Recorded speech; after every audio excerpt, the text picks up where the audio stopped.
السلام علیکم۔ اللہ تعالیٰ نے انسانوں کو ہدایت کے لیے دنیا میں کم و بیش 1,24,000 پیغمبر اور رسول بھیجے، جن میں سے صرف 25 کا ذکر قرآن پاک میں کیا گیا ہے۔ ان سب کا ایک ہی پیغام تھا کہ اللہ کی عبادت کرو، شرک مت کرو، حرام کاموں سے خود کو بچاؤ۔ اور اللہ تعالیٰ نے واضح طور پر یہ فرمایا کہ ہم نے ہر قوم اور قبیلے میں اسی قوم سے تعلق رکھنے والے پیغمبر کو ان انسانوں کی ہدایت کے لیے بھیجا تاکہ وہ انہیں اپنا سمجھ کر اللہ کے پیغام کو اپنائیں۔ اکثر جو غیر مسلم یہ سوال کرتے ہیں کہ جب انسان پوری دنیا میں موجود تھے تو اللہ کے پیغمبر اور رسول صرف عرب ممالک ہی میں کیوں بھیجے گئے؟ اس کا جواب یہی ہے کہ دنیا کی ہر قوم اور قبیلے میں جہاں بھی آبادی تھی وہاں اللہ تعالیٰ کے پیغمبر موجود تھے۔ وہ الگ بات ہے کہ اس قوم نے اس پیغمبر کا انکار کیا اور کفر کی موت مر گئے یا عذاب کا شکار ہوئے۔ رسول اللہ کے پیغمبر ہی ہوا کرتے تھے، مگر اللہ کی کتاب اور نئی شریعت کے ساتھ دنیا میں آتے تھے، اور ان کے آنے کے بعد پچھلے رسول کی شریعت منسوخ ہو جاتی تھی۔ مثال کے طور پر تورات جو حضرت موسیٰ علیہ السلام پر نازل ہوئی، اور ان کے بعد آنے والے رسول حضرت عیسیٰ علیہ السلام پر انجیل کے نازل ہونے کے بعد تورات منسوخ ہو گئی، کیونکہ اب اللہ کا نیا قانون انجیل مقدس تھا جسے یہودی قوم نے نہیں اپنایا۔ اسی طرح رسول اکرم صلی اللہ علیہ وآلہ وسلم پر قرآن پاک نازل ہونے کے بعد پچھلی تمام شریعت یعنی انجیل مقدس اور تورات کو منسوخ کر دیا گیا، کیونکہ اب قیامت تک آنے والے لوگوں کے لیے اللہ کا قانون اور شریعت قرآن پاک ہی ہے۔ رسولوں کا انکار کرنے پر اس قوم پر اللہ کا عذاب نازل ہوتا ہے، جبکہ پیغمبر صرف موجودہ شریعت کو آگے پھیلانے کا کام کرتے ہیں اور اسی کتاب کی تبلیغ کرتے ہیں۔ قدیم حوالوں سے ہمیں پتہ چلتا ہے کہ دنیا کی قدیم ترین انسانی تہذیبیں آج کے دور کے عراق میں تھی، جو 4,500 قبل مسیح یعنی حضرت عیسیٰ علیہ السلام کی پیدائش سے 4,500 سال پہلے کی تھیں۔ اس کے علاوہ مصر کی تہذیب 3,100 قبل مسیح، اس کے علاوہ وادی سندھ کی تہذیب جو کہ 1,300 سے 3,300 قبل مسیح کی تھی۔ مزید چائنا، پیرو اور یونانی تہذیبیں ہزاروں سال سے یہاں موجود تھیں، اور تاریخی حوالوں سے ہمیں پتہ چلتا ہے کہ دنیا کے ان تمام علاقوں میں جہاں بھی آبادی موجود تھی ہر جگہ پیغمبروں کو بھیجا گیا، جبکہ موجودہ دور کے ویسٹرن تہذیبیں اور یورپ اس وقت موجود ہی نہیں تھے۔ جہاں انسانی آبادی موجود نہیں تھی وہاں اللہ کے پیغمبروں کو بھیج کر دعوت و تبلیغ کرنے کا کوئی مقصد ہی نہیں بنتا۔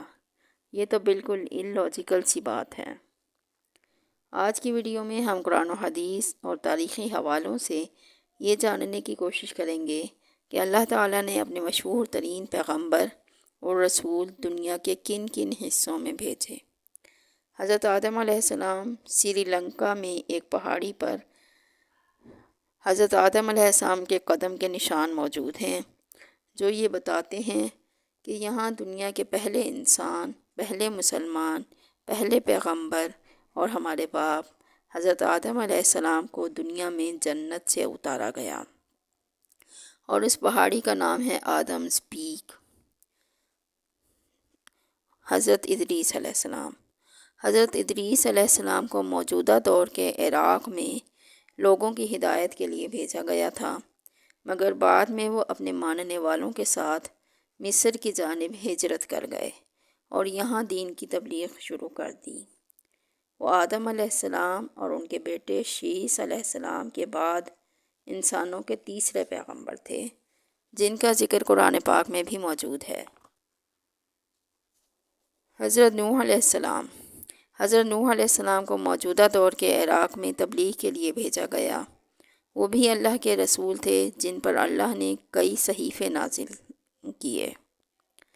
تاریخی حوالوں سے پتہ چلتا ہے کہ آپ کی تبلیغ ہندوستان کی سرزمین تک جا پہنچی تھی، جس کا ثبوت ہندوؤں کی مقدس کتابوں میں موجود تمام وہ واقعات ہیں جو کہ قرآن پاک میں بھی بالکل اسی طرح موجود ہیں۔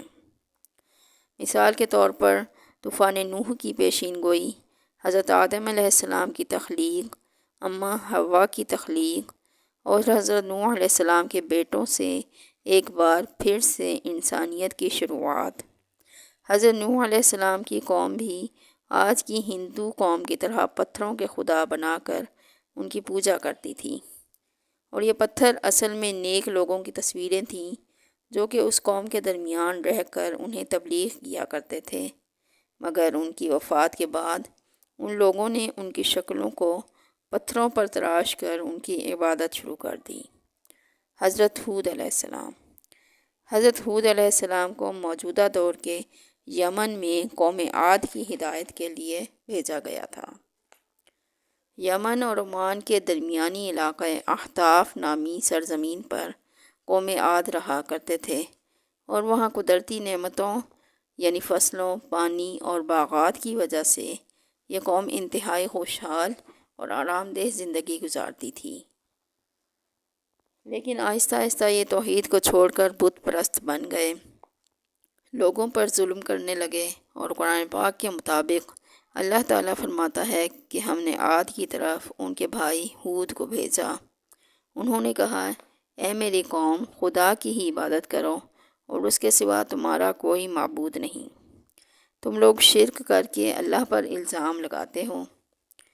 بدلے میں یہ قوم حضرت ہود علیہ السلام کو تکلیف پہنچاتی رہی۔ پھر ایک دن اللہ کے عذاب کا وعدہ پورا ہوا۔ آسمان کالے بادلوں سے بھر گیا، تیز ہوائیں چلنے لگیں۔ ان کی رفتار اتنی تیز تھی کہ گھوڑوں، مال مویشیوں کو ایک سے دوسری جگہ اٹھا اٹھا کر دے مارتی۔ مسلسل 7 دن اور رات تک یہ تیز آندھی چلتی رہی۔ اسی دوران ریت کا طوفان آیا اور تمام مکانوں اور انسانوں پر آ کر گرا اور سب لوگ مارے گئے۔ اس واقعے کے بعد حضرت ہود علیہ السلام سرزمین حضر موت کی طرف چلے گئے اور وہیں باقی عمر گزار دی۔ حضر موت یمن کے ایک علاقے کا نام ہے۔ حضرت صالح علیہ السلام، ان کا وطن بھی عراق تھا، مگر تبلیغ کے لیے آج کے موجودہ سعودی عرب یعنی مدینہ کے شمال میں آپ کو بھیجا گیا، جہاں قوم سمود کی آبادی موجود تھی۔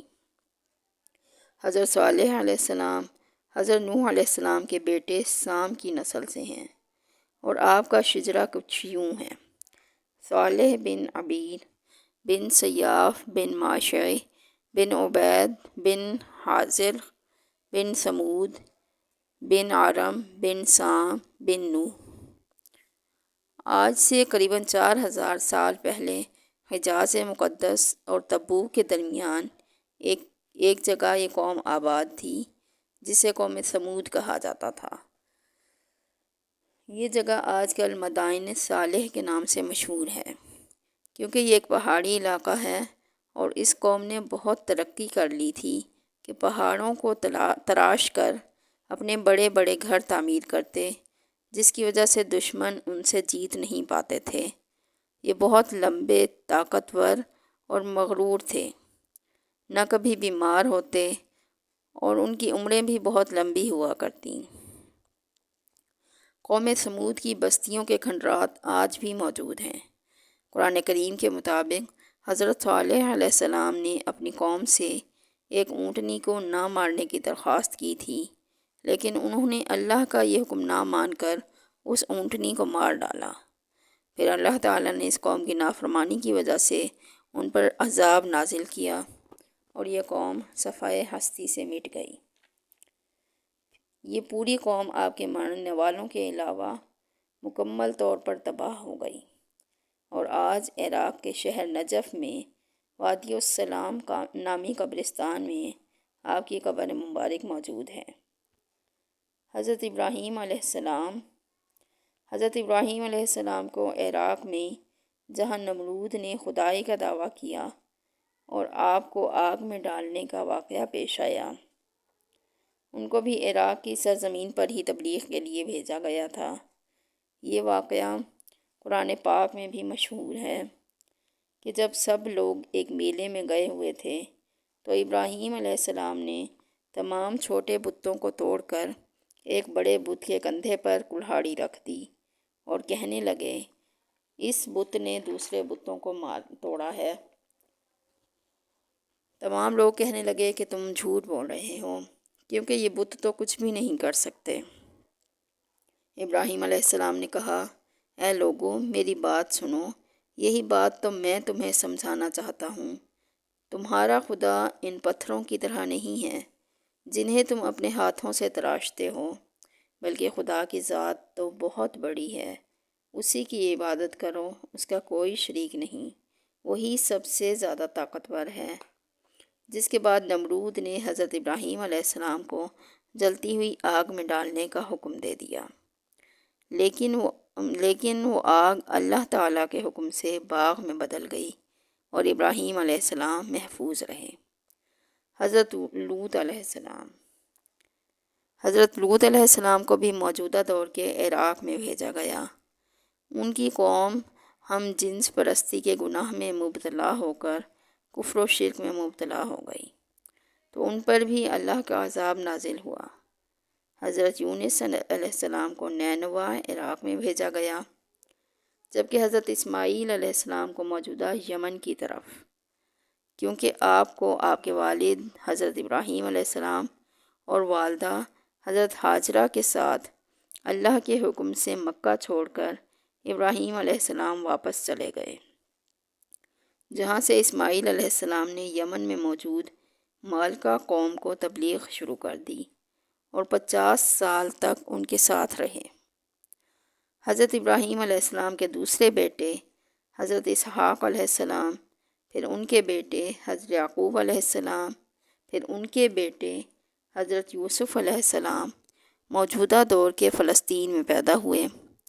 بعد میں حضرت یوسف علیہ السلام کو مصر کے لوگوں کی ہدایت کے لیے بھیجا گیا تو یہ پورا خاندان وہاں ہجرت کر گیا۔ حضرت یعقوب علیہ السلام کا انتقال بھی وہیں ہوا۔ یوسف علیہ السلام کی قبر مبارک بھی مصر میں تھی۔ بنی اسرائیل کی ہجرت کے وقت موسیٰ علیہ السلام نے یوسف علیہ السلام کی وصیت پر نکلوا کر اپنے ساتھ فلسطین کے لیے رکھ لی اور دریائے نیل کے پاس دفن کیا۔ موسیٰ علیہ السلام کی پیدائش مصر میں ہوئی، جو کہ بنی اسرائیل قوم کی نجات کا ذریعہ بنے، جن کو اس وقت کے فرعون نے غلام بنا کر رکھا ہوا تھا، اور اپنی قوم کو لے کر فلسطین کی طرف روانہ ہوئے اور ان کو ایک بار پھر اللہ تعالیٰ کے حکم سے اپنی آبائی سرزمین پر آباد کیا۔ حضرت شعیب علیہ السلام جو موسیٰ علیہ السلام کے سسر تھے، ان کو بھی مدائن قبیلے کی طرف بھیجا گیا۔ یہ قبیلہ ابراہیم علیہ السلام کے بیٹے مدائن کی نسل سے تھا، جو کہ ان کی تیسری بیوی کتورہ سے پیدا ہوا تھا۔ یہ خاندان بنی کتورہ بھی کہلاتا ہے۔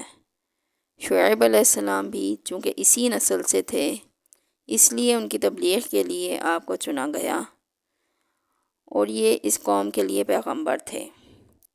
حضرت موسیٰ علیہ السلام جب اپنی قوم کو لے کر فلسطین میں ایک بار پھر آباد ہوئے تو اللہ تعالیٰ نے اس قوم میں ایک کے بعد ایک بے شمار پیغمبر اور رسول بھیجے، جن میں حضرت عزیر علیہ السلام، حضرت الیاس علیہ السلام، حضرت زکریا علیہ السلام، ان کے بیٹے حضرت یحییٰ علیہ السلام، اور ایسے بہت سے پیغمبروں کے علاوہ حضرت عیسیٰ علیہ السلام کو بھی رسول بنا کر بھیجا، جن کا اس قوم نے انکار کر دیا۔